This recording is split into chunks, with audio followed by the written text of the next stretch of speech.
Hello to those joining. Just getting set up here. Gonna try and catch some pike today. It's a little toasty, but we're gonna give it a shot anyway. I'll be right back. I gotta go grab my pole.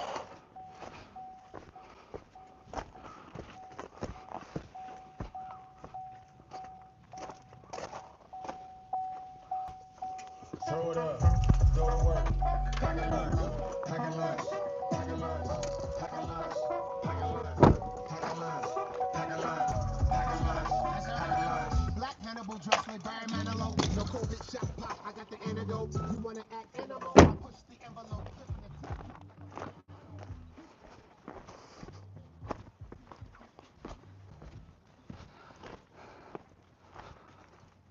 Alrighty. It's a new spot. I haven't fished here before. We're on the Missouri River, just outside Great Falls, Montana. Buddy of mine told me that he's caught a few pike there, so I'm gonna give her a shot. We're running the Bandit 100 square bill. It's a a shallow diving crankbait. Dives to about 2 to 5 feet. We're gonna start out with this because this is one of my most productive pike lures that I've fished with around here. So we'll see if we can get something on the hook.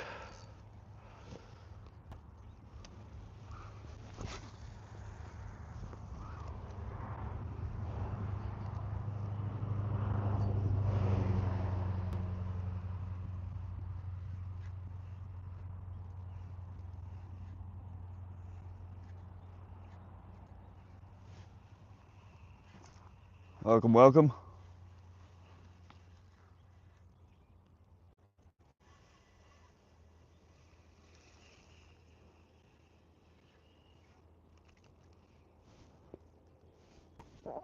If you could let me know how the stream quality is. I only have 2 bars of service here. I know yesterday when I was streaming, 2 bars was all right for a while and then it wasn't. So let me know, how's the audio quality? How's the video?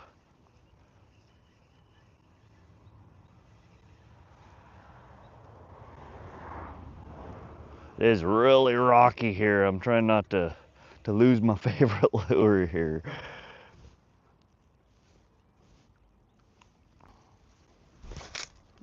Oh, good God.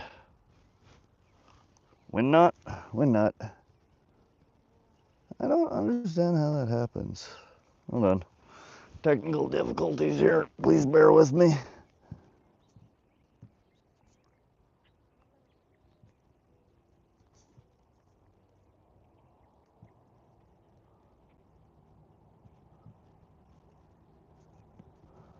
Oh, come here.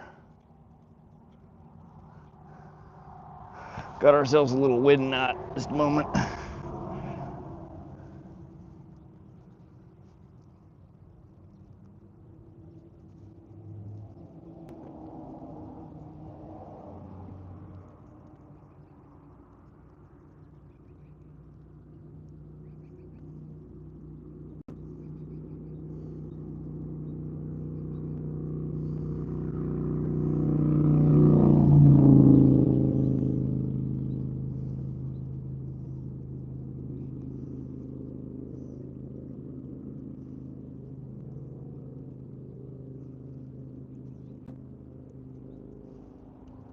Oh, get out of there.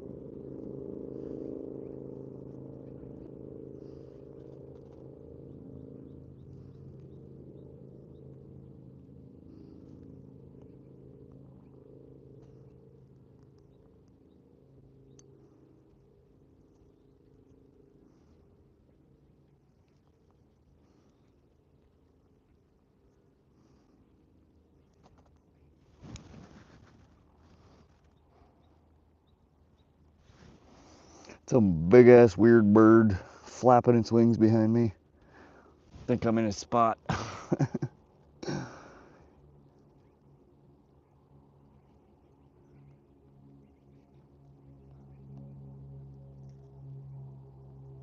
Oh my Lord, get out of here.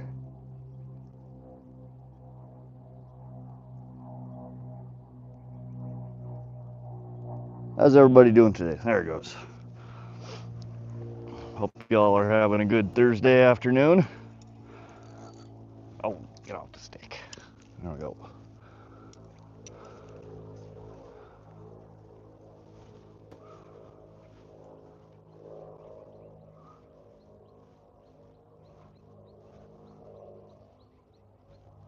We'll never understand how that happens. Okie dokie. Back to fishing.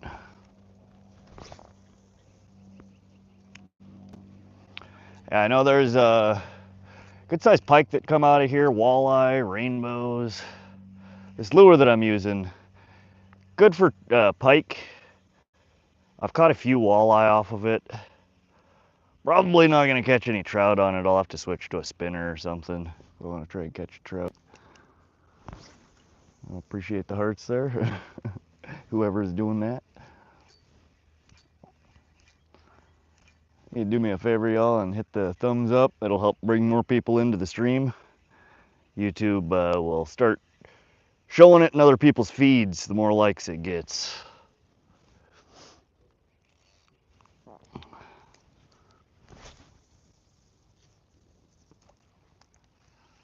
We might hop to a few different places today. Again, this spot I have never fished before. Just trying to hop around and find some different places that have decent service. Hey, thanks for the thumbs up. Hey, all those that just joined. We are day 2 of attempting to get a pike on the line here. It's just been abnormally warm here. Today we are almost 90 degrees. Water temperature is probably 70, 75 degrees.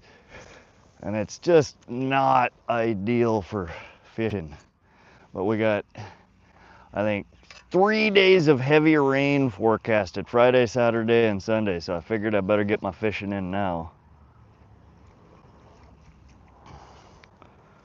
Because I don't particularly like to fish in rainstorms. I don't mind the rain so much. My luck, I'm gonna get smacked by a bolt of lightning. Oh, good God, what is up? I need to restring this line. I was running something on here the other day that was really twisting my line up. So I keep getting these weird wind knots. There you go. So where's everybody from? What are y'all doing today? Why aren't you fishing? That's what I want to know.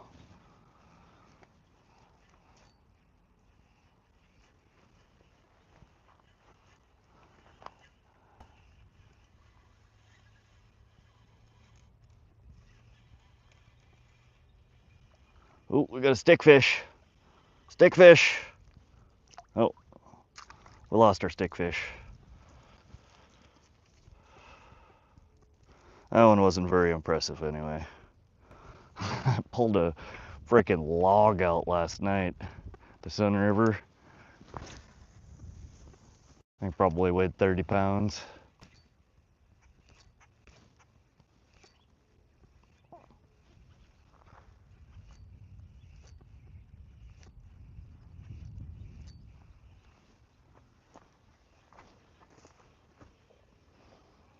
Howdy those that joined.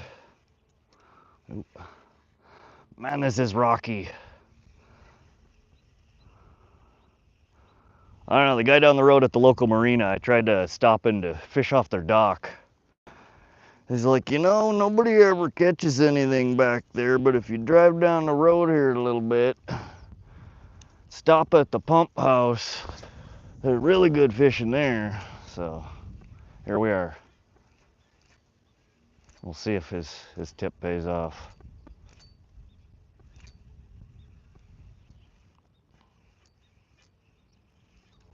I don't know, yesterday was just horrid fishing.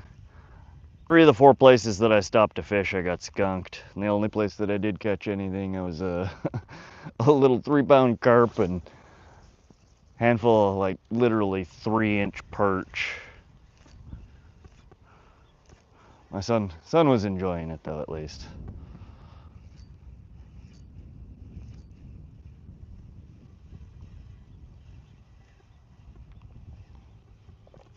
I'm trying to catch something a little bit bigger.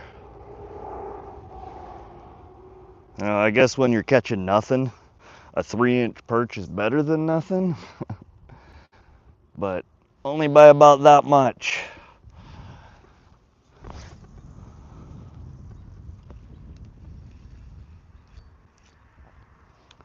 I'm trying to hook into a 20-pound pike. There are some monsters in here. I know, just downriver from here. Not last year, but the year before, I caught a 22.5-pound northern. It's a little over 42 inches. Good size pike. The funny thing is I caught it. I was on the boat by myself and fought it, got it up to the side of the boat, and I had just a tiny landing net, not a proper landing net. I fought for a good 10 minutes trying to get the dang thing in the net. And eventually he broke my line off. And I was so sad. So I immediately called my buddy on the phone because I was out of cigarettes. I was like, yo, dude, you in town? He's like, yeah. I was like, you swing down, bring me a pack of smokes. I was telling him about the fish that I caught. So him and another friend showed up, brought the smokes. They're like, oh, we don't got anything to do. You want to take the boat back out and show us where you caught it? So I brought them over there and I was pointing out exactly where I caught it. I cast the line to exactly where I caught it with the same lure that I had tied on, and wham! He slammed. I caught the same dang fish like half an hour later. But this time I had 3 people on the boat, so I had somebody else to help me net it. And I managed to land him. And he still had my busted off lure in his mouth. It was awesome.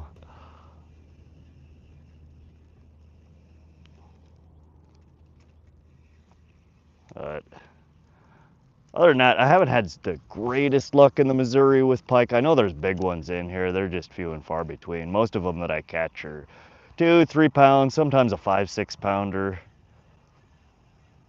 Very rarely I'll pull, a 15-16 pounder out. But that 22 pounder is definitely the biggest one that I pulled out of this water body. And she, I should say, was just fat. Trying to hook in another one of those today.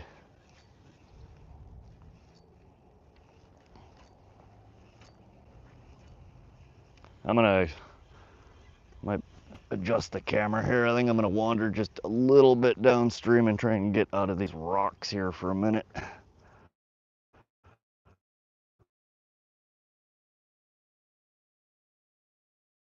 There's no luck. I will go on downstream. I know there's quite a few pull-offs here. I'll try out some different holes. The heat of the day right now is not usually the best time to catch pike. I usually have much better luck early mornings, late evenings, when the sun is either coming up or setting, dawn and dusk. I have caught quite a few pike during the heat of the day, but generally not as many and not the big ones.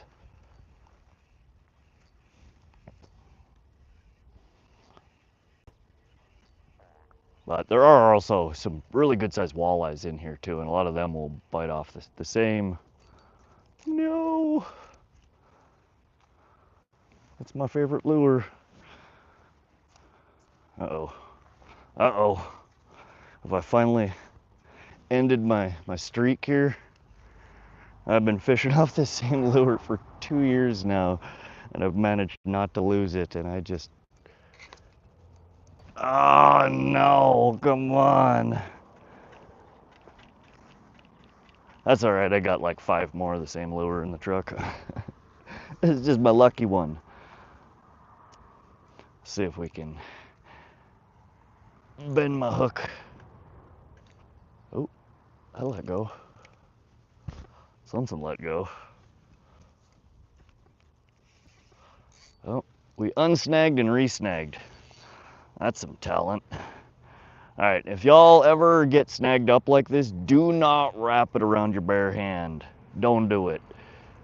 Doesn't matter what kind, if you're using mono, braid. I always try to wear a long sleeve.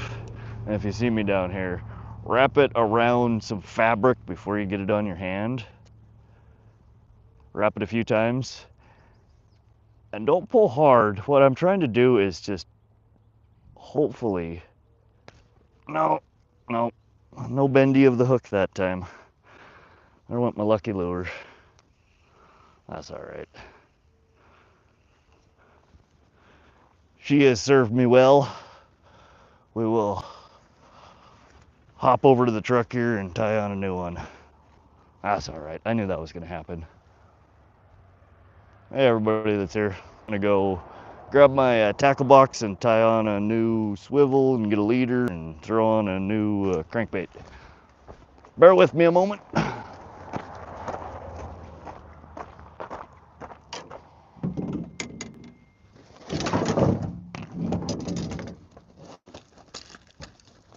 All right, next I'll come back down to the cam and show you guys how I do this. Give me just a sec here to grab up my supplies.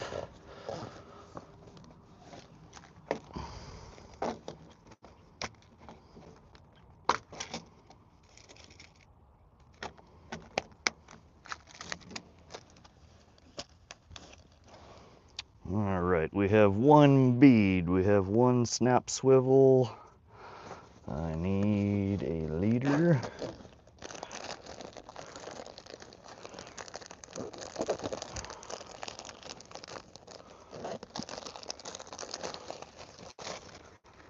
Yeah, I'm running on this line 30-pound braid. Normally you'll bend your hook before you snap the lure off. Sometimes though, this is older line. I've been fishing off this line for, the end of last season and all season so far. So it's got some wear on it. Not as strong as it used to be. I really need to reline this pole sometime in the near future. All right, we'll come back down and show you guys on camera how I tie these on. Really simple. Again, there's a billion ways to do this. Everybody's got their own way. I'll show you how I do it. All right, I'll set this down. So we got our line, and I have a habit. I always throw on a bead. Doesn't matter whether it's orange, green. It acts as an attractant, and it also helps keep you from damaging the eye on your hook, or on your pole, I mean. All right, so slide your bead on. Next, a lot of people tie directly to their lures. I switch between so many lures. I find it a pain in the butt to do that. So I always use a good heavy snap ring, or snap with a swivel on it. I got these in bulk off of Amazon. They're some off-brand, I think they're Yoto or something like that. But I run it once through, bring it back, run it through a second time. And this is the knot that I tie for almost everything. A lot of y'all probably can tell already what it is. It's called a uni knot. And I tie it for everything. So once through, twice through, bring it down, bring your two lines together, circle. I hold it with my pinky and then I pinch it on the other side. So you have your two lines and your circle, and you're basically just running it through. And the thicker the line you're doing, the fewer times. For this 30-pound braid, I'm gonna do it probably 7 to 10 times. 3, 4, 5, 6, 7, 8, 9, 10. And then gently pull up your slack on your tag end. Wet her up all the way down to the swivel. Then pull on your main line to cinch it down. Give it a good cinch, and again, Try not to do it with bare skin. I am right now, but I'm not going to pull that hard. Set it there, and then come back to your tag line. And really cinch that guy down, and it'll pull it a little bit away from the swivel. And then go back to your main line again and cinch it down. See, and that's why you don't do it. Just cut myself. Owie. I always use fabric, or they make line tires, little hooks that you can put on there. There we go. All right, and then you just cut your tag end off. You don't need to cut it super close to the knot. I usually leave a 1/4 inch or so, but I forgot my scissors. Let me go grab them.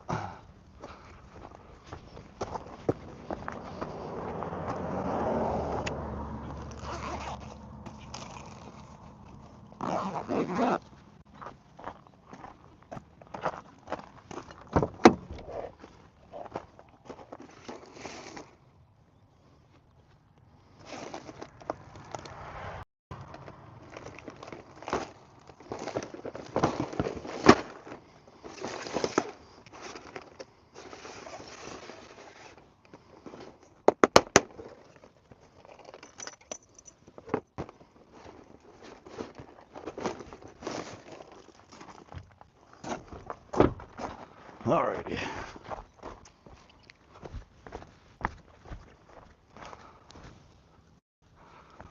We're back. Oh, I lost a bunch of viewers.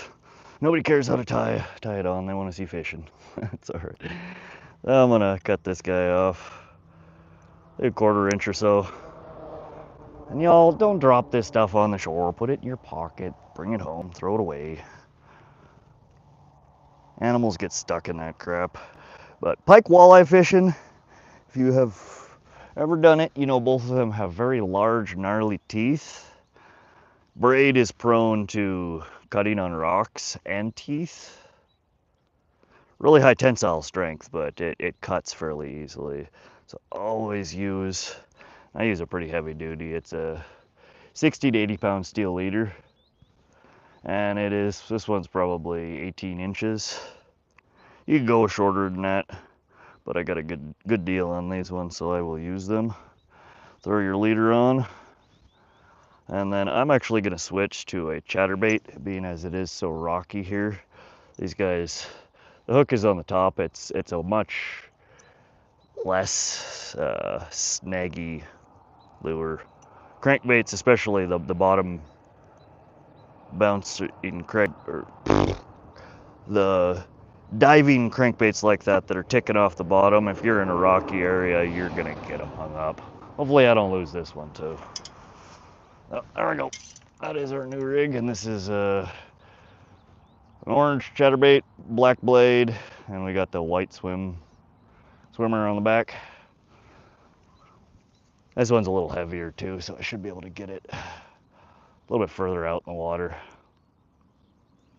But again, your bead that you put on there just helps keep your metal from your swivel from banging into the end of your eye. Over time, it will damage it. Yo, SoCal. I just got out here. I think I've been here, what, 20 minutes or so. Just lost my favorite lure. I snagged it up on a rock. I just tied back on. How you doing today? Oh, I just heard a car door close. Is somebody coming down here?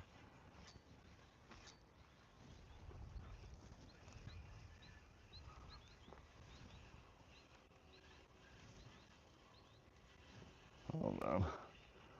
That's a little sketchy. Let me go see who that is. I don't like people walking up behind me. Bear with me one moment, guys.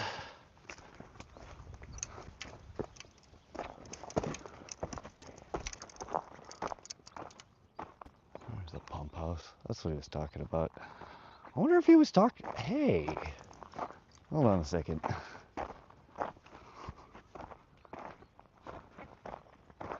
Is he talking about fishing over on the other side? Bear with me a moment, guys. Whoa. Somebody's trying to turn on the pump and it just shot flames out of the wire, the masthead. My audio, so I'm walking a little bit.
She is toasty out here today.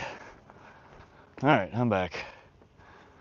SoCal doing good. Was gonna go fish, but too hot. Yeah, SoCal, it's a little over 90 degrees here. I saw the posts that you're making. You got like 108, 110, 112.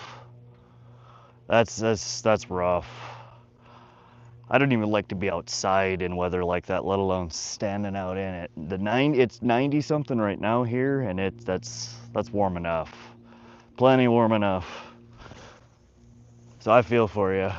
I wouldn't be out fishing in weather like this, but I checked the forecast and we don't have heat for the next 3 days. It's like a 90% chance of rain for Friday, Saturday, Sunday. And with rain, here comes the wind, and it just makes it really uncomfortable to fish. I don't mind the rain so much. I hate fishing in, 20, 30 mile an hour gusts. Hey, welcome all. Welcome Ward Boardman and Paul Butts. How you doing, Paul Butts? How you doing, Ward? SoCal, if you're still here. We're trying to get a pike hooked up. Not the ideal weather for pike fishing. They normally like to come out when it's a little less warm. But there's walleye in here, there's rainbow in here. There's all sorts of stuff. I was trying to hook up on something.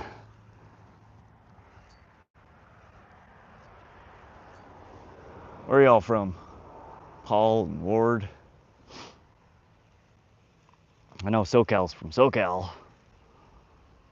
And SoCal, I forgot to grab my tackle that's got my hooks in it. All I have is lures today. I was gonna try your donkey rig.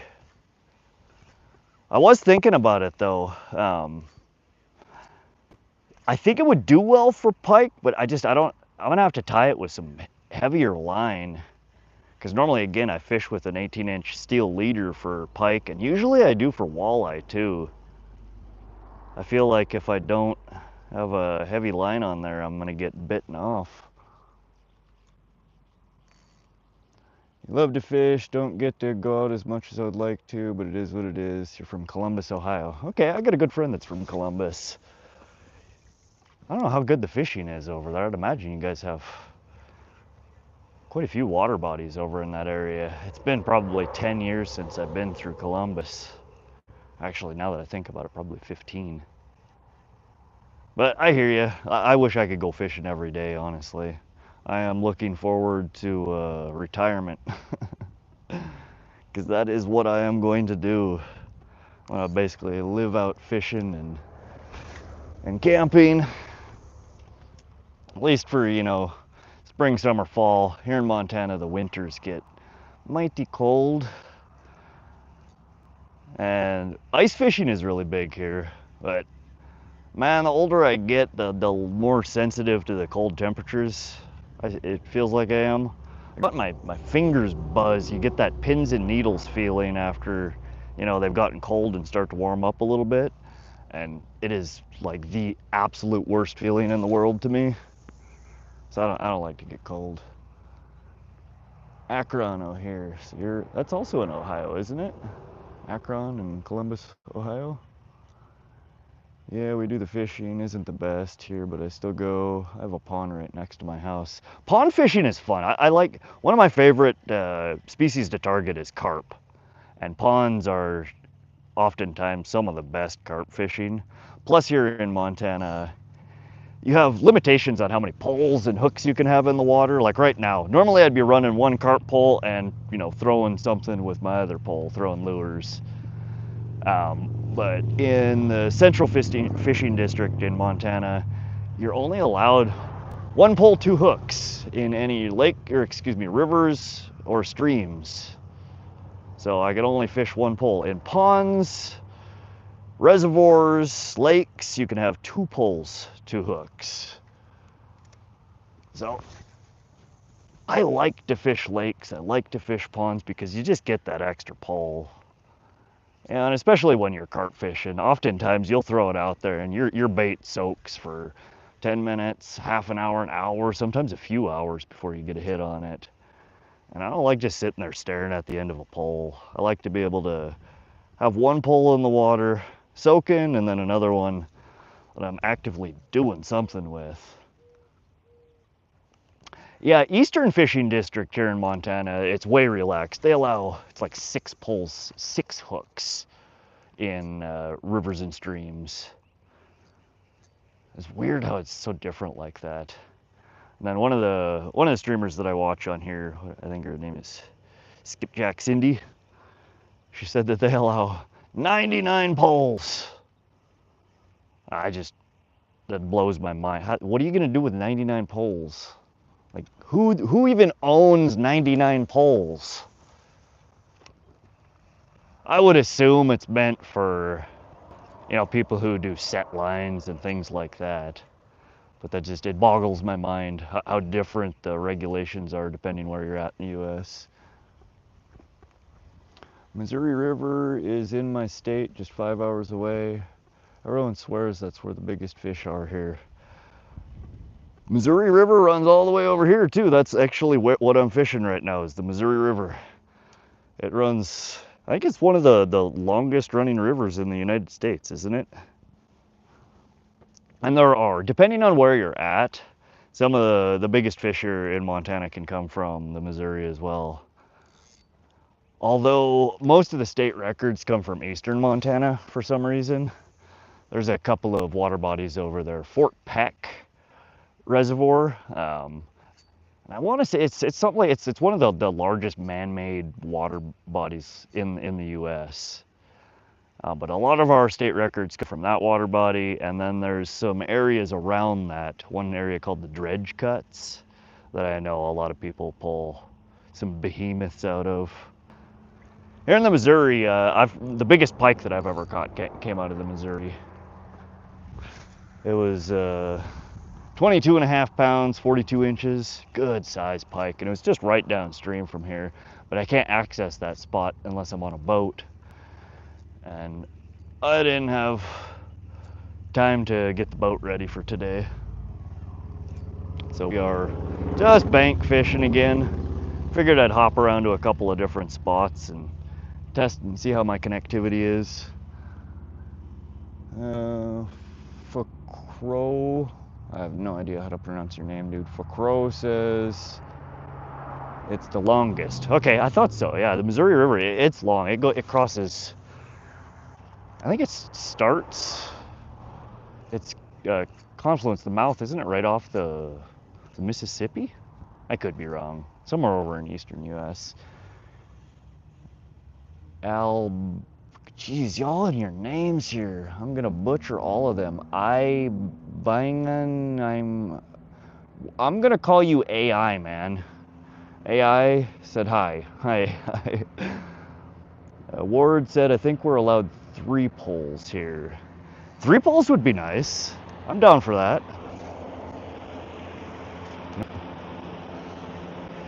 Got some people from the marina there scaring away all my fish.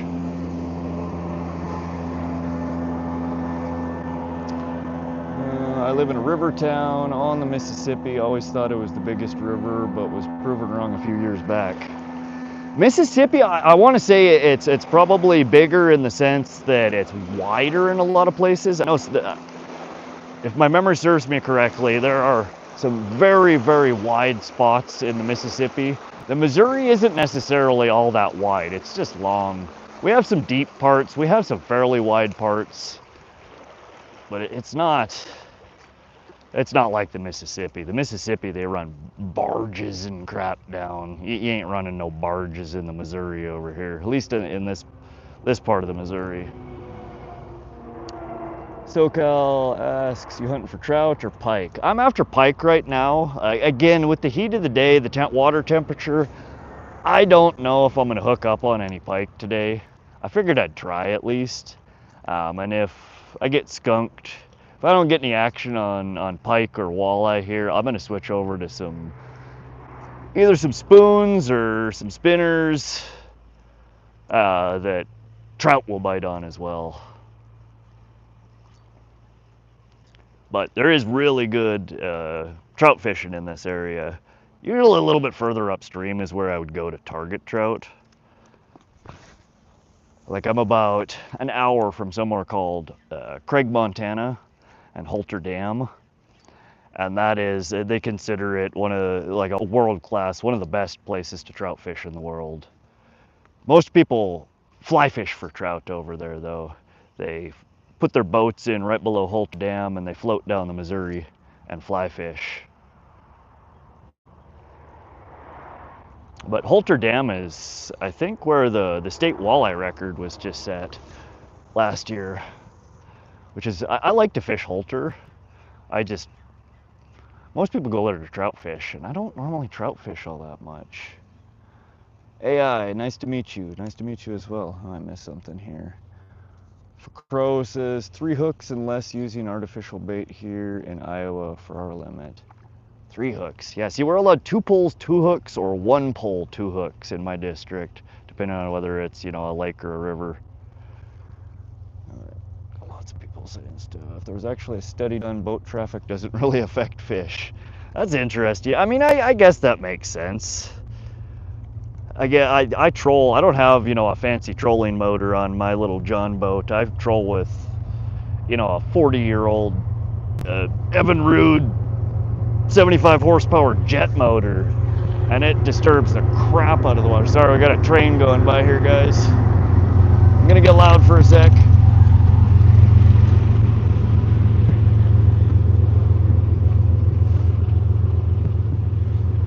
Every single person in that study never fished off a dam wall with a barge coming through it. That's probably a fair point. I mean, I don't know how extensive the study is that he's referring to and if it tested all scenarios. I would imagine there are probably some scenarios that the fish are like not pleased with boat traffic. But I can see too, again, because some of the trolling that I do, you run literally right off the back of the boat in prop wash, and some days I find that I get 10 times more hits on the lures that are running in the prop wash than I do that are running, you know, on planer boards 50-70 feet out from the boat. So I think it depends on the fish. It depends on, you know, the type of disturbance that's happening. Put a donkey in the water, they will eat it. In your donkey show. Yeah, I was gonna tie one up before I came out today. I lost track of time and didn't get it done, and I thought I had all of the appropriate tackle in my backpack, and unfortunately my box that I keep all my various hooks in was in my boat still. So no donkey show today. At least not right now. We might swing back by the house here in a little bit, because I may end up pond fishing before the day's end. If the Missouri River doesn't give me any love, I might have to go back and just pond fish.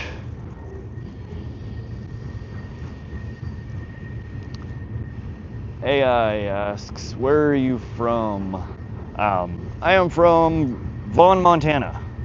Right now we're fishing in just outside of Great Falls, Montana, which is about 15 miles from where I'm from.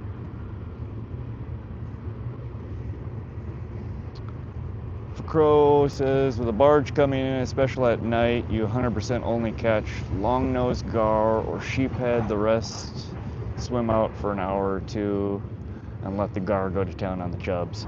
See, now, I wouldn't be complaining. I mean, I don't know what you're fishing for, but gar is a fish that I have on my bucket list. I've never caught one before. They have them in a few water bodies in eastern Montana. I think they're, because there's various different kinds of gar.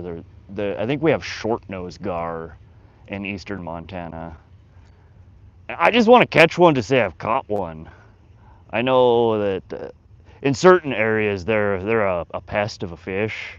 A lot of people hate catching them, but I want to catch one. AI, first time I see your channel. Yeah, I'm a brand new streamer. I just started the channel, I guess it's been about 3 weeks now, and I finally just got enough subscribers so I could go live. So my first live was 3 days ago. I streamed 3 days ago, yesterday, and again today. So I've been streaming every day since I got access to it. But I do fish a lot, especially when the weather's nice. Any day that the wind isn't blowing and it looks like there might be decent fish, I try and get out.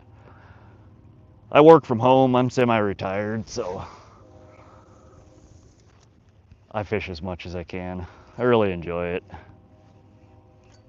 And oftentimes while I'm fishing, I'll have, somebody else's stream going on in the background. I like to watch people stream, so I figured, what the hell, I'll start my own stream. Maybe people will watch me. But if you're enjoying the content, if you like watching streamers, hit the like. Feel free to subscribe. I think yesterday in my stream, I got almost 20 subscribers yesterday. It took me 3 weeks to get 50 subscribers, and then I got access to streaming, and I got 20 subscribers in one day, which is not a lot, but I mean, that's over a third of what it took me 3 weeks to get, so I was a little giddy about that. You guys talk about sheephead, and I automatically think of the saltwater ones. Me too, SoCal. Are there freshwater sheephead as well? I mean, I guess there are if he's talking about Mississippi. Okay, I subscribed to your channel. Appreciate it, AI. Freshwater drum is what we call sheephead. Oh, okay. So we have freshwater drum here. Further down, you got to go about 50, 60 miles downstream from here on the Missouri, below the Moroni Dam, and you can catch freshwater drum. I've never caught any big ones, and they're a fairly infrequent catch. But we do have them, and usually when I go out, I might catch one, over the course of a fishing day. 1 or 2 sometimes, but they're, 12, 13 inches, nothing too big. For crow, also, if you want gar, throw a white stringy bait on the hook and hang on. They don't taste bad at all. Either many people don't like them. Buddy of mine that has caught a handful of them said he loves to eat them, but he eats almost anything he pulls out of the river. He eats carp, he eats, oh God, we're sturgeon fishing, and I always throw the sturgeon back. One of the neatest fish you can catch around here, in my opinion, but they're a dinosaur fish. There's, an endangered species in a lot of areas. So I don't need to eat something that's almost extinct. I'll throw them back in there to make more babies. But I'll keep that in mind, white stringy. I'll have to, what's an example of something that's white and stringy that you use for bait? Once I was able to go live, my subscriber count jumped. So yeah, that's what it seems to be. A lot of people. Well, again, maybe it's because the content I make isn't all that great. I mean, I try and make it funny and interesting. I think I got about 25 videos or so far. But my artistic director for my videos has been my 9-year-old son. So I figured if it makes him laugh and he likes it, maybe it'll make other people laugh. But it's kind of funny though. We're out fishing yesterday, and there's a song that I use in all of the videos that I've made so far, and I cue it, when I got a fish on the line. I cue it when I get, a blooper happens, I get a snag on something, and he's back there humming to himself the theme song as I'm trying to untangle a knot that I got. I don't know, it's funny. Made me laugh. Saltwater sheephead are really cool looking, black, white, and red. See, I don't know a whole lot about saltwater fishing. I fished, when I was like 17, 18 years old, I spent like 3 months down in Florida, and we did some fishing off of the banks and the piers, bridges, and I had a blast. I think the funnest part about it was you never know what the heck is gonna be on the end of your line. Almost every time I pulled the line, it was something different. Whether it be some weird kind of catfish, we caught puffer fish, I caught a stingray, a 4.5-foot stingray off the side of a bridge. I mean, it's just wild. Pulling the line and you got 2, 3 different kinds of crab, trying to steal your bait. We're all trying to see who could get the lure out of the water with the crab still attached on it. And we had a blast. It was so fun. Good morning, bro. I'm from Indian Meghalaya. Wow. Okay. Hey, you're from far, far away. That's cool. You gotta be in the middle of the night there, isn't it? You guys are like 10, 12 hours ahead. Well, right on. Do you do much fishing over there in India? SoCal, yep. Saltwater, one cast is mackerel, next cast is shark. See, and that though, I think is what the only drawback of it is. I don't know what the hell I would do if I hooked up on a shark. I don't want or need to catch a fish that big. Like people here in Montana, a big thing every year is paddle fishing. And I mean, they get to be 60, 80, 100. I mean, I think the record here is like 140 pounds. I can't imagine hauling in something but that big. Let alone, again, they keep them. Like, what are you gonna do with that much meat? I ain't gonna eat 160 pound or 100 pound of fish in a year. But the method they use to catch them, I think, is what bothers me the most. They don't eat. You're not gonna catch them on a bait. They catch them by snagging. So they use big heavy rods, big heavy line, a treble hook that's that big around, and they cast it out and they just yank and reel and yank and reel. And it's like, man, that makes my back and shoulders hurt just watching you do that. That's not my idea of fishing. But it would be cool to pull in a tank like that. Personal record for gar is just shy of 5 foot. Wow, nice. Never got to weigh it as I only had a little hand scale. Yeah, that'd be a little difficult. I don't know how the heck you would even hook a gar up on a scale to weigh it. Are you talking short nose or long nose gar? But yeah, once you hook into a 100-pound tuna, it's a wild ride. I watch. That's another thing. One of the genres, I guess, that I watch on YouTube. It's like wild tuna and the commercial tuna fishermen. It looks fun as heck. I mean, it's fun to watch. I don't think I would like to do it. I don't know if y'all can see me. It's probably hard to tell on cam, but I'm a small stature dude. I'm like 5'6", 120 pounds.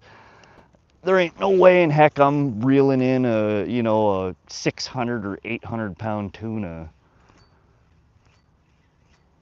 Not happening. Long nose, okay. See, those I think would be even harder to hook up. The short nose, at least you got, you know, access something, you know, into the lip. No, that is the same rock. Okay, she's free. That rock right there has stole my first lure, and it just tried to steal my chatterbait here as well. On the white rope, they can't let go once it's on. Interesting. They just, I guess, get tangled in it with all those teeth. Sin Fronteras Farmer says, I've seen a dude use a white rope for gar. He shredded the end to make it look stringy looking. The idea is that it bites it and it wraps. Okay, yeah, so it just tangles itself in that mass of teeth. That's interesting. I gotta wonder though, is that actually would there be any regulations against that? I mean, I guess probably not. It would just be considered an artificial lure. Interesting. I'll keep that in mind if and when I end up in eastern Montana to garfish.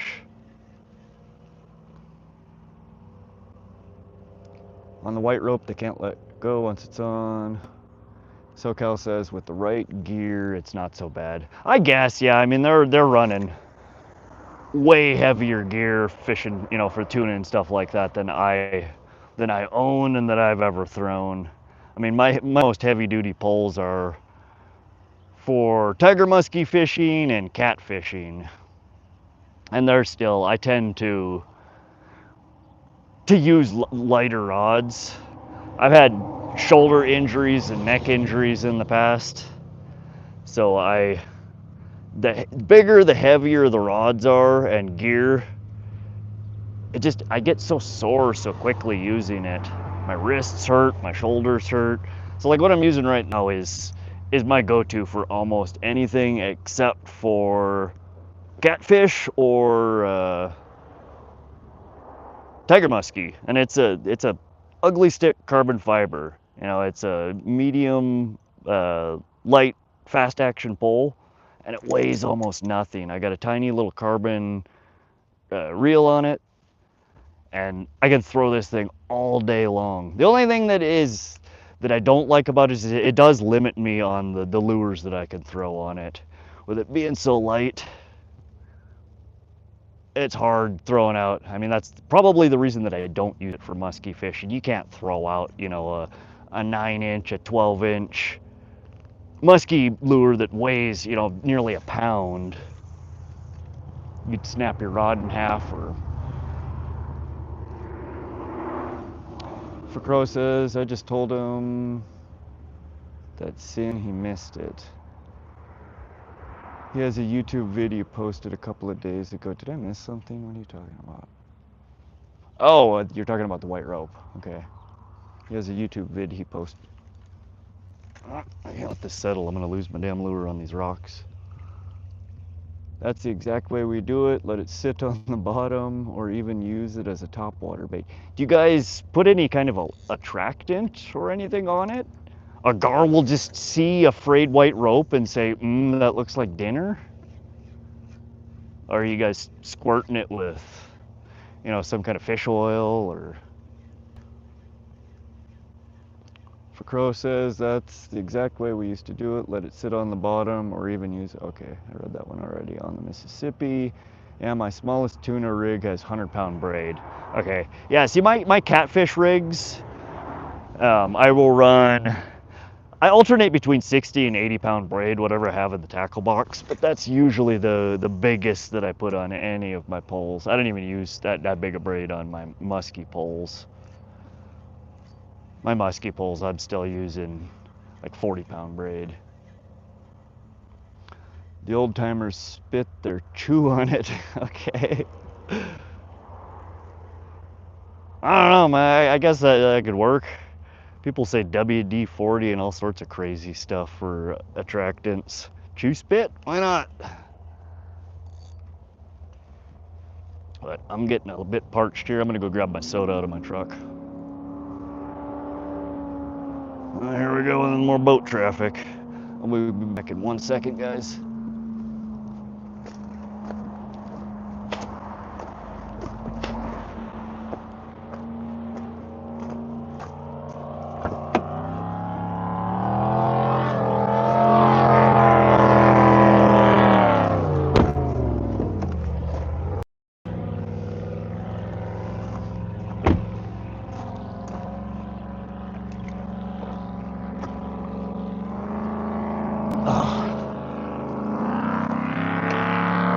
All right.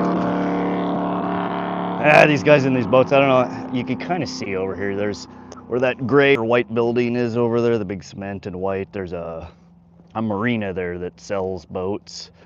So we got a bunch of jet boats that come blazing through there, and then further downstream, you have Broadwater Bay, which is a public boat ramp, and that's where everybody puts their boats in. And a lot of people run these itty bitty little jet boats that have big block, inline motors in them, or inboard, and they race up and down the river and shoot frickin' 100-foot, call them rooster tails out the back. It's fun to watch, but it's annoying as heck when you're trying to fish.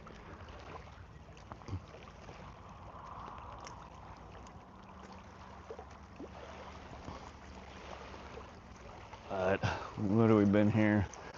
Been here almost an hour. Oh, Jesus. We'll give it another. I hate to pick up and leave so soon, but I honestly, I don't feel like this spot is gonna be it for today. We'll throw for maybe another 15-20 minutes, and if I don't get some action, I might pick up and go to a slightly calmer spot. I know it's super pikey over here. I should actually wander down, or I guess upstream here a little bit. There's a little inlet where the water turns into an eddy. And on the edge of those, where the faster current meets the slower current, I usually have really good luck with predatory fish. Predatory fish seem to like the, the slow movement of, on the opposite side of the eddy, and the bigger fish, predatory fish, come and sneak up on them through the faster current. So I like to cast right in between the two. There's just trees and bushes and rocks and all sorts of crap to climb over to get down there. And I am sometimes a slightly lazy fisherman. I don't like to have to go on a trek to get to my fishing spot.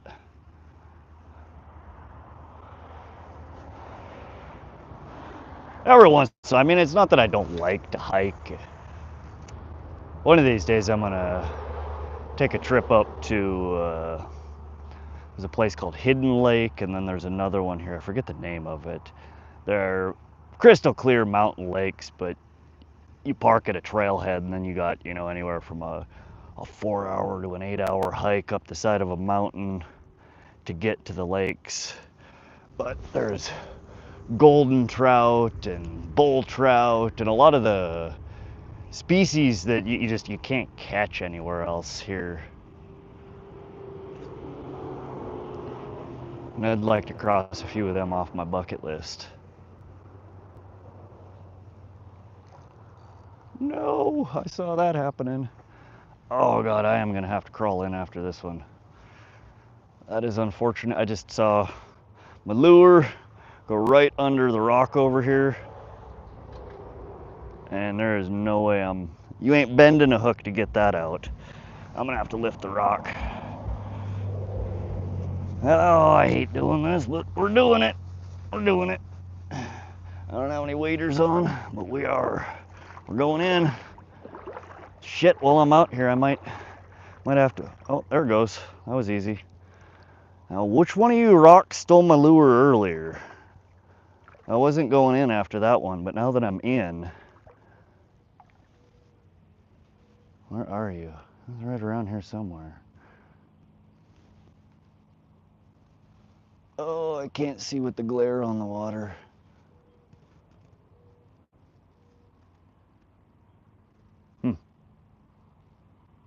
I think it was over here.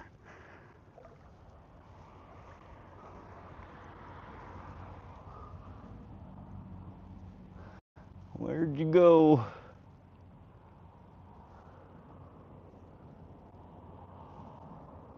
Nope. I ain't screwing around with it. All right, we got our chatterbait back at least. And we just get to slosh around for the next hour. Let's see here. The boat version of a 2-foot lift on the Trout. Basically, yes, SoCal, it is.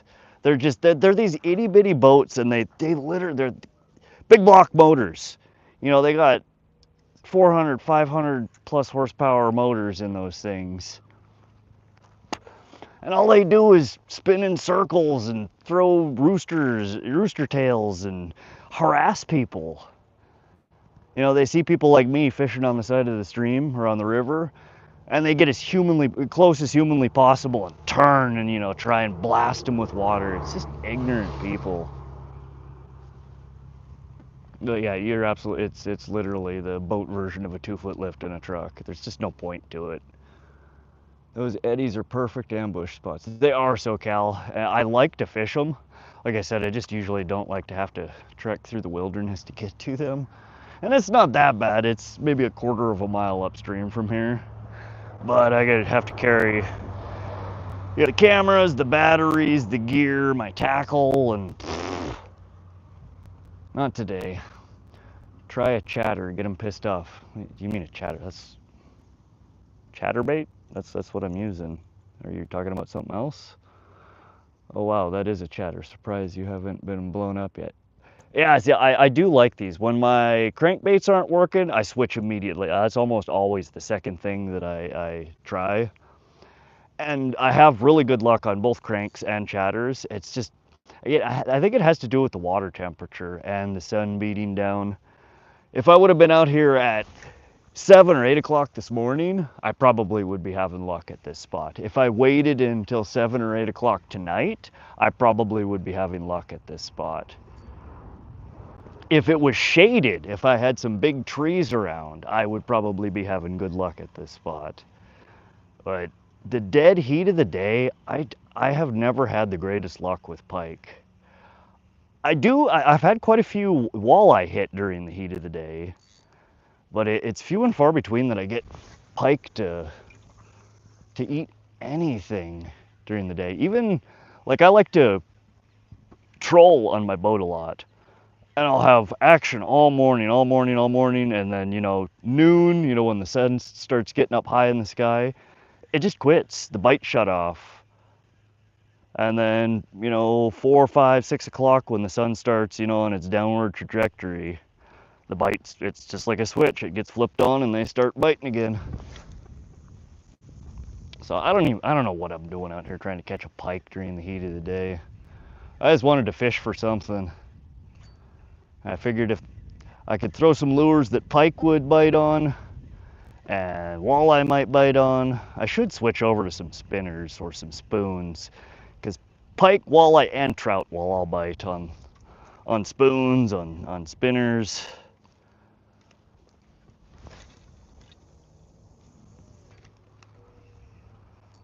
Or I just need to go find a shadier spot to fish.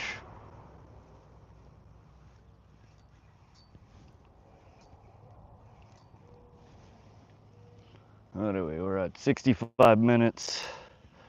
Yeah, we'll give it another 10 minutes. We'll give it 10 minutes, and if nothing... Ooh, that was No, that was a rock. Never mind. Thought I had a bite there. It was just the chatterbait snagging over a rock. But yeah, 10 minutes or so, if I don't get any action, I'm going to switch over to a spinner. We'll throw that for a little bit. And if no action, I'm going to go try and find somewhere with a little shade. This 90, I think it's like 92 degrees out here today, so it's not super bad, but it's warm enough that I'm roasting. I got my hood on and my beanie on. My poor nose I'm getting sunburns on top of my sunburn. Ugh.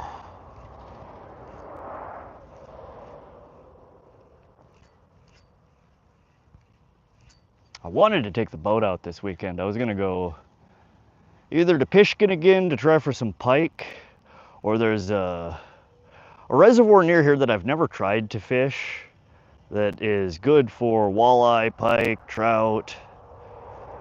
And they have bourbon, ling. I don't know if y'all have ling in your area. That's another fish that's on my bucket list. I've never actually caught one.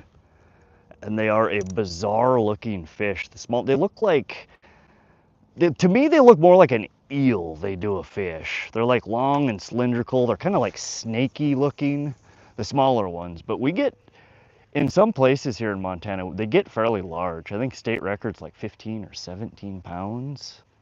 Might even be bigger than that. Heat of the day, fish go deeper and try staying out of the bright sun. Yeah. That's what I'm saying is I need to go find somewhere that's got some shade. It's just the only couple of places that I can think of off the top of my head, other than fishing under the bridge, which I could try. There are a couple of bridge spots. They're just not great pike spots. Normally I carp fish there. But the other places that I can think of that are shady, I'm pretty sure have crappy cell signal. I don't think I'm gonna get any, or be able to live stream from there. All right, let's go. Let's go grab something else to throw on the end of the line here. I'll bring you up and y'all can peruse the tackle box with me.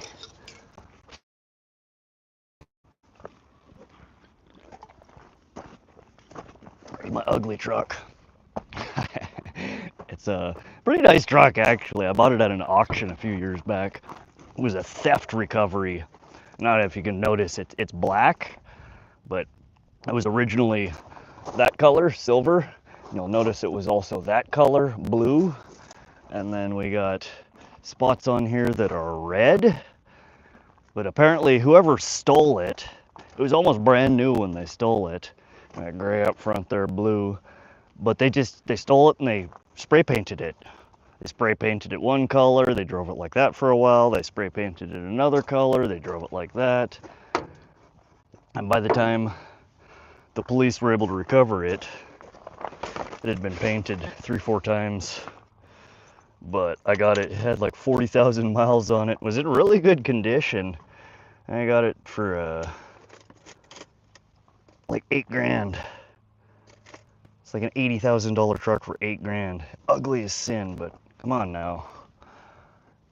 Who can pass up a deal like that? All right, so we got maybe one of these swim baits.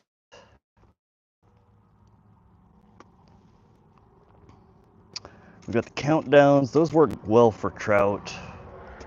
It's so rocky here. I hate losing one of my balsa wood cranks. Those are freaking like 18 bucks a pop. These are 2. Got our craws. I don't know if you can see. I can't see what y'all are seeing. Or we could switch to.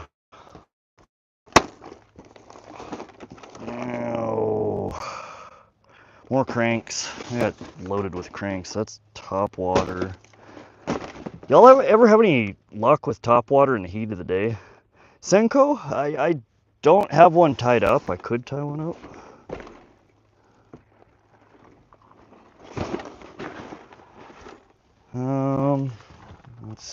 That's a few tackle boxes that I robbed from my boat. Let's see what else we got in here.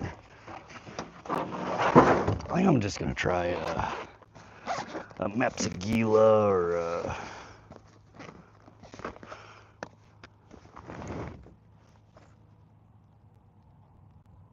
it ain't a fashion show here, right?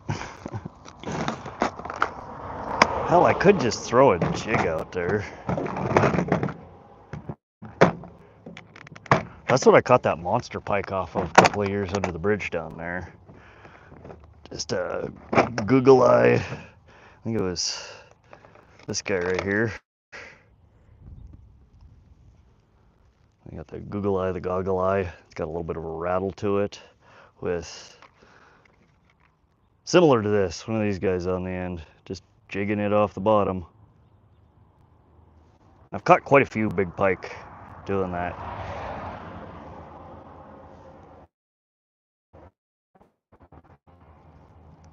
I know what you would tie on. I don't have the hooks, bro. They're in my boat. I forgot my snap tackle box that's got my assortment of hooks. And I don't think jig heads would work for your donkey show there.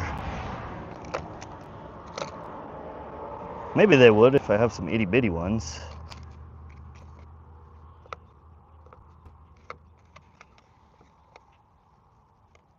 In fact, there she is. That is that's the lure that I caught. It's still in there. It's a little bit rusty now. I haven't busted it out in a little while. That's what I caught that 22.5-pound pike off of. We'll throw her on there for the hell of it. We're about a mile upstream from where I caught it. We'll see if we can get lucky with that today. I should be throwing something that a trout would eat, though. I never get trout off of stuff like this. I'm definitely going to try the donkey rig, though. I think that... My only question, like, what pound leader are you using for that? And you're using it for bass. Bass don't have big teeth. I'm trying to use it for, you know, pike or walleye. I guess if I use some heavy fluoro, I do have some like 40 or 50-pound fluoro. I wonder if the thicker, the heavier line like that would affect its movement, or if it would need the really light line on it. All right, we're gonna toss this jig out here for a little while. Maybe we can entice something to bite.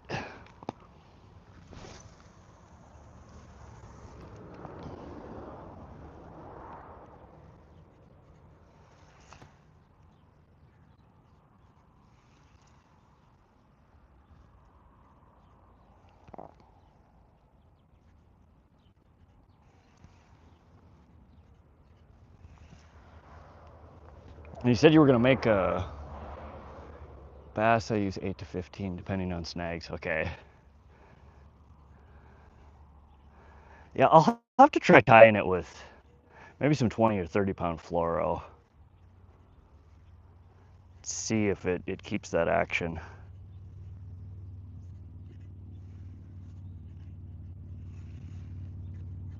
Oh.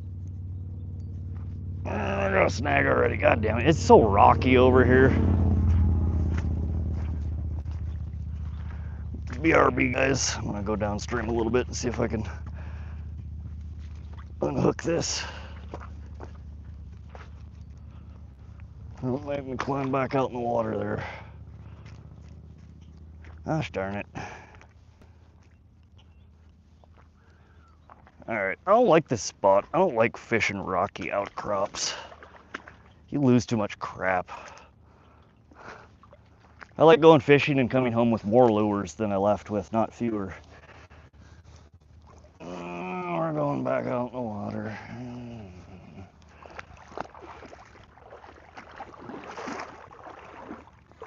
Oh god, that's deeper than I thought it was.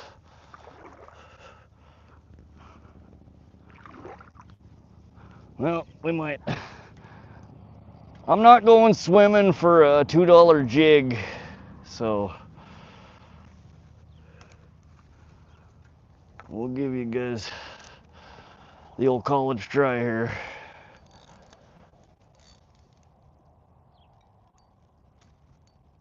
Oh, oh, alright. Well, that was short-lived. Goodbye, farewell, jighead. Yep, this spot is a bust. I have lost my favorite crankbait that I've caught the most pike off of any lure that I own. And I have also lost my jig head that caught the biggest pike I've ever caught. That's 2 strikes, and in my book, you're out. We're not playing baseball here. I gotta clean out the dog's pool so I can do that video. Oh, for the Inu rig? Do it at the dog's pool. Fishing is the most fun thing when you catch fish, but when your line snaps or your line gets tangled, it's the worst. Well, I mean, it's frustrating, but It's part of fishing. I'm not gonna get too mad over it. It's frustrating. It makes you a little sad, but it ain't worth getting mad over. Most things in life aren't worth getting mad over. But I'm gonna give this guy a big, and we're gonna find a different spot. Sorry if that offends anyone, but oh god,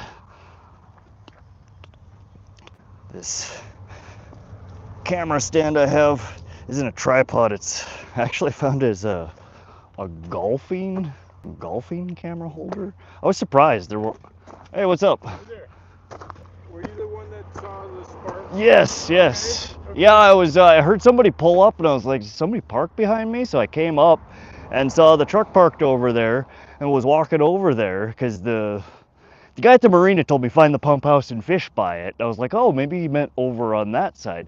But anyways, I heard the pump motor start up, and the masthead that's sticking out the top there shot like 2-3 foot arc of electricity out of it, and then started smoking. Okay. And the younger kid that was working in there came out oblivious, was, opening the valves, and Right. like, dude, you might want to turn that off. You're gonna burn your pump house down. Right. He called me right after that. And I came down just looking things over. Okay, yeah, guys, I will be right back. I'm live streaming right now. Oh, I'm sorry. That's all good.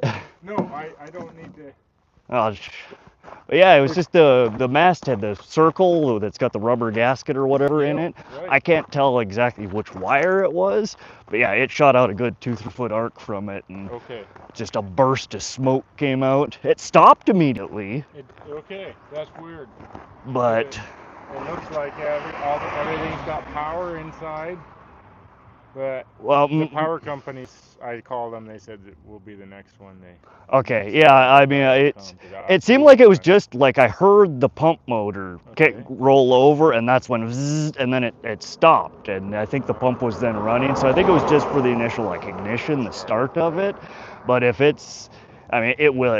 Eventually, you're gonna burn. Something's gonna catch on fire it's there. Melted up there. One of the joints. Right. One of the joints. I assume that's the one that was arcing. Yeah. But it looked like, again, I was about right here when it went off. I was walking over there talking to my stream, and it bzzz. So I could just tell it was coming from the masthead. It didn't look like it was coming from, wires hanging out of it, but it was inside of there. Okay. And then as I walked over there, the smoke was just slowly pouring out of it, and it stopped.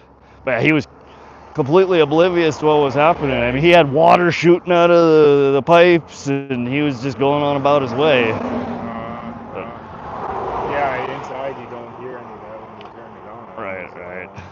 So I don't know how long it's been doing that. Maybe y'all have been arcing every time you're turning it on. We've had, I think the power company's been out 2 or 3 times in the last 4 years. Oh, really? There was a fire in here one time that was just in the general area? Oh, caused by that? Yeah, and so they fixed something there. But I mean, they just fixed the wires. They don't change any of the service. Oh, and that time it was one of their transformers. Transformer blew up? But I feel like they need to increase their service. This is a big motor in there. It's 125 horse, and I think they need to have a better supply because we keep overloading everything. Yeah, I don't know. I'm not an electrician. I don't know if it's the the voltage, if it's not enough service there, or if it's just a bad connection in there. Right. An arc like that, I would think, is probably just an improper connection. But why does it keep? Why are we having problems? And like the transformer, I felt maybe we overloaded it. And, could be. Last time it happened that we ran into problems, I said, do we need to look at upgrading something? Right. And they said, well, we'll have somebody look at it, but we think it seems fine. Seems fine when it's not throwing lightning bolts out of the side of it and catching everything on fire. What's the pump for, by the way? You guys? It's I don't know if you're familiar with the Highland Cemetery, the main cemetery. So this there's a pipeline 2 miles goes from here to the cemetery. That's to water the grass at the cemetery? Right. How the hell did y'all? That's weird that y'all would have a license. You must be grandfathered in.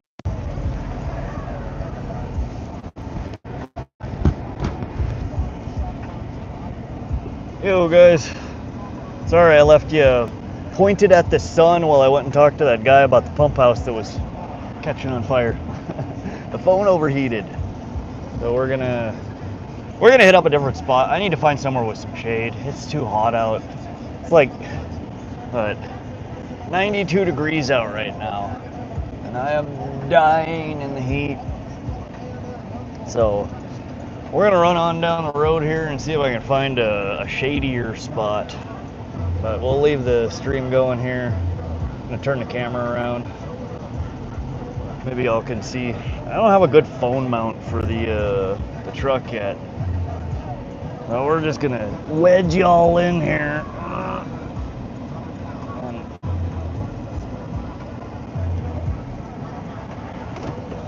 see if I can get out of this spot without getting run into. I'm at a very steep incline here.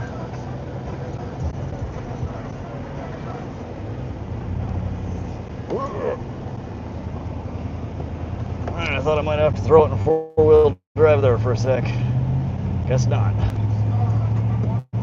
Alright, so we're still fishing on the Missouri, at least for the time being.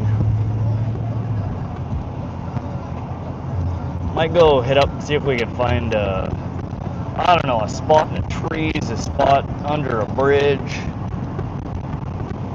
a spot that I'm not gonna bake in the sun.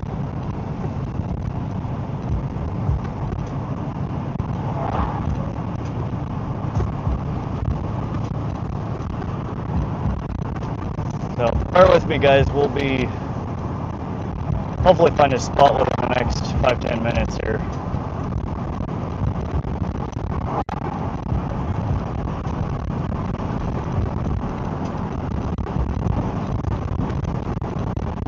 Welcome back to those who are rejoining. Again, I apologize. The stream cut out. The guy from the pump house came down. Was like, "Were you the one that saw the sparks?" So I was talking to him, and I left you guys sitting on the tailgate of my truck, staring at the sun, and the phone overheated.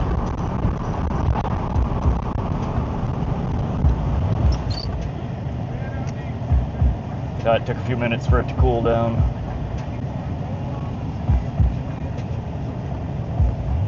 But we're driving right now. We're gonna find a spot in the shade. Oh, I like to fish, but I don't like to pretend I'm cooking. Cosplay an egg frying in a pan. It's not my thing.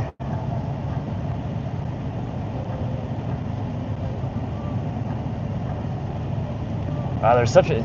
I would love to live on River Drive here. One of these days, I'm gonna get some riverfront property. A couple of years ago, I lost out. I'm still sad. I get sad every time I think about it. I had an offer in on 70 acres of. Oh God, what is this crackhead fucking doing? What are you doing, bro? Good God.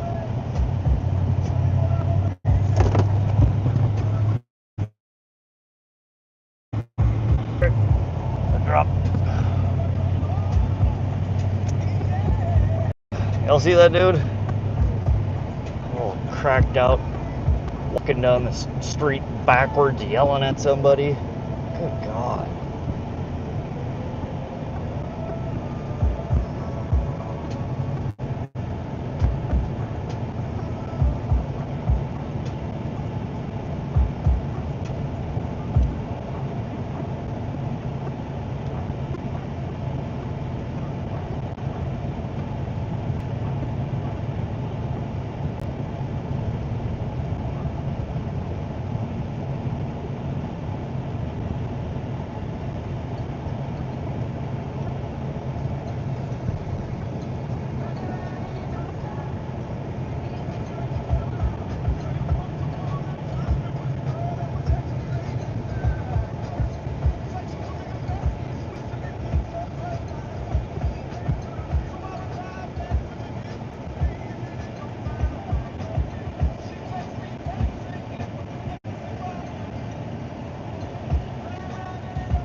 I would fish right here. I just don't, there's no spot to park that's close.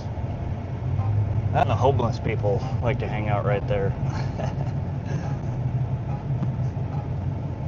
I don't know, we'll pull into the parking lot here. This is Broadwater Bay. I'll pull in and park and see if that spot is currently occupied by some hobos or if it is open.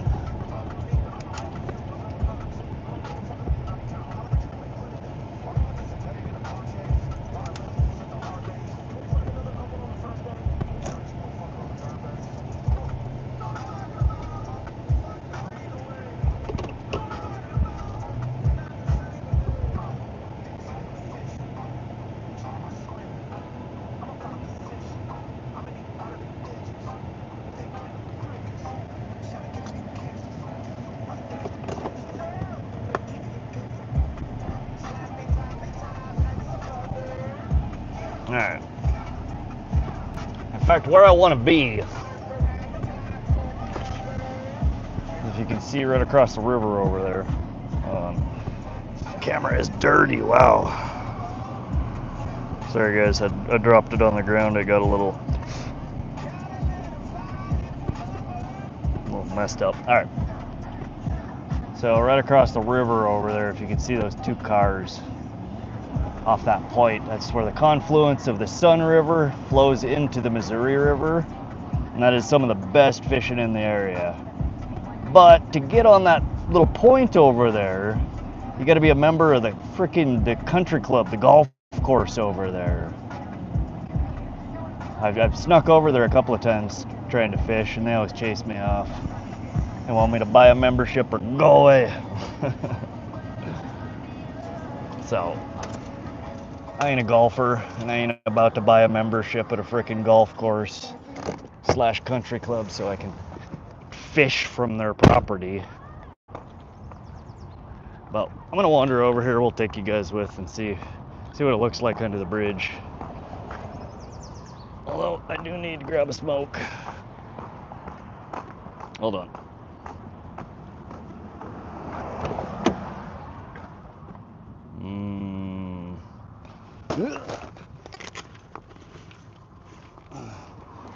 I do think the car that's parked over there, I think that's a dude I follow on Fishbrain. His name is I Stink. I don't know if he actually stinks, but that's his name on Fishbrain.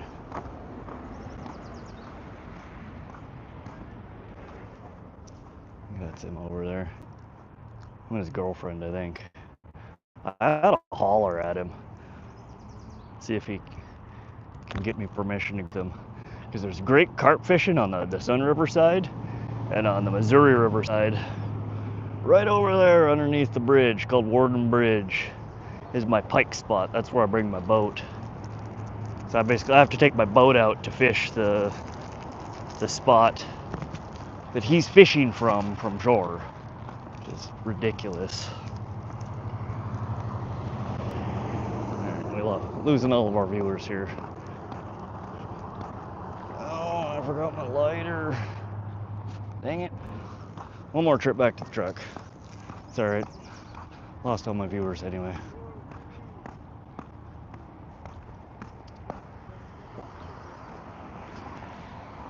Over there.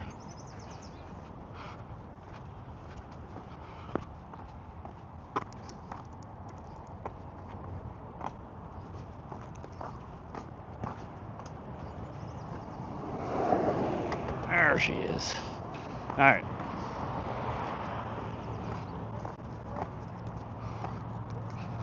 Sorry guys, we're just going to check out underneath the bridge over here. I'm trying to find somewhere with shade that I can fish. It's 92 degrees outside today and very little wind. And I've been baking in the sun for the last 2 hours at the last spot. And it's just very uncomfortable.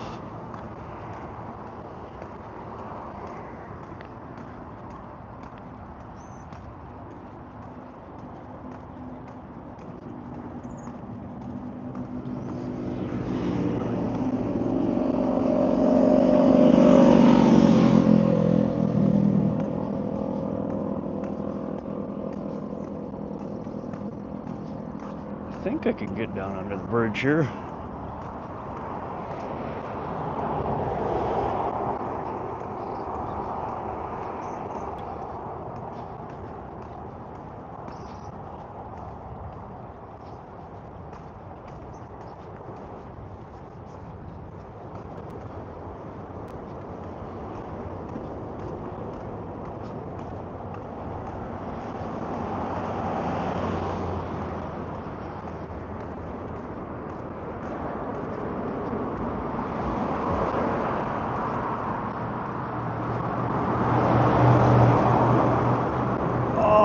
Shade, that feels so nice.